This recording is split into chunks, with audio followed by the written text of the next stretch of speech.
Today in Cannabis News, the Maine State House of Representatives passes a measure to decriminalize possession of all existing illegal substances. The U.S. senators and sponsors of the Safe Banking Act publicly call on a crucial committee chairperson to bring the measure up for a vote. And a measure moves through the U.S. House and Senate that would allow scientists to analyze cannabis from state-authorized stores rather than cannabis exclusively provided by the federal government. It's Tuesday, June 22nd, and this is your TRICHOMES Morning Buzz. Broadcasting live from the TRICHOMES.com studios in Southern California, it's time for your Morning Buzz. We bring you late-breaking news that keeps you up to date with what's happening in the cannabis industry. First up, on the 50th anniversary of President Richard Nixon's announcement of the war on drugs, the Maine State House of Representatives has passed a measure to decriminalize possession of all existing illegal substances, handing a win to reformation activists.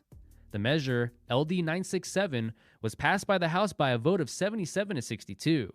It would render the penalty for individual possession of illicit drugs to a $100 ticket rather than jail time. If an individual finishes a substance abuse evaluation inside 45 days of being fined, the penalty may be remitted. The measure's sponsor, Representative Ann Perry, claims that arresting addicts only proves to them that they are as bad as they think they are, and reinforces the pattern of drug abuse. Law enforcement is not the gateway to treatment and recovery, it's a gateway to isolation and suicide. The measure's passing is in direct opposition to Governor Janet Mills' office, as well as the Maine Attorney General. With Republican lawmakers opposing the measure, it faces several challenges to become law. Next up, the architects of a U.S. Senate measure that would safeguard banks that provide service to state-authorized cannabis firms from federal regulatory authorities are openly pressing a crucial committee chairperson to bring the measure up for a vote. Senators Jeff Merkley and Steve Daines advocated a review of the Secure and Fair Enforcement, or Safe Banking Act, in a statement to Senate Banking Committee Chairman Sherrod Brown, stating that it would assist in solving an immediate public health and safety matter. The statement, which arrives 3 months following the measure's relaunch, is noteworthy in that the backers felt compelled to make their petition public, perhaps implying that Senator Brown has been resistant to traditional private appeals from peers.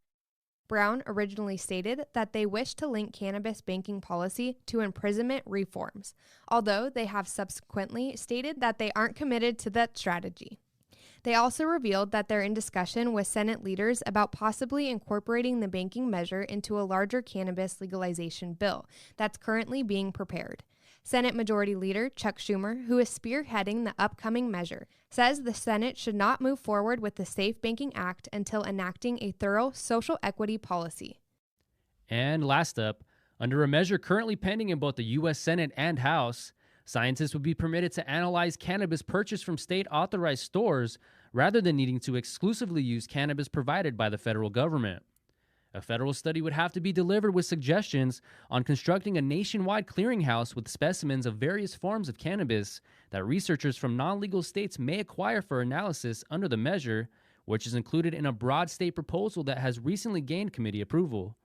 The Senate Commerce, Science, and Transportation Committee's action occurred just a week following a House panel passing a transportation proposal with nearly equivalent measures. Senator John Hickenlooper proposed the amendment including these measures, arguing that they are vital to enhance impaired driving studies and establish a nationwide policy for dealing with such behavior. Hickenlooper's amendment was adopted by the Senate committee as part of a comprehensive series of revisions to a transportation-related measure that received unanimous approval. That was today's Buzz. Thanks for listening.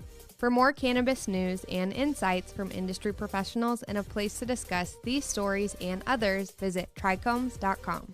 And be sure to catch up with all of our other cannabis industry-related podcasts like Hash It Out, Careers in Cannabis, or the International Cannabis Conversation, wherever you get your podcasts. For TRICHOMES.com, I'm David Fortin. And I'm Devin Leal. Have a great day.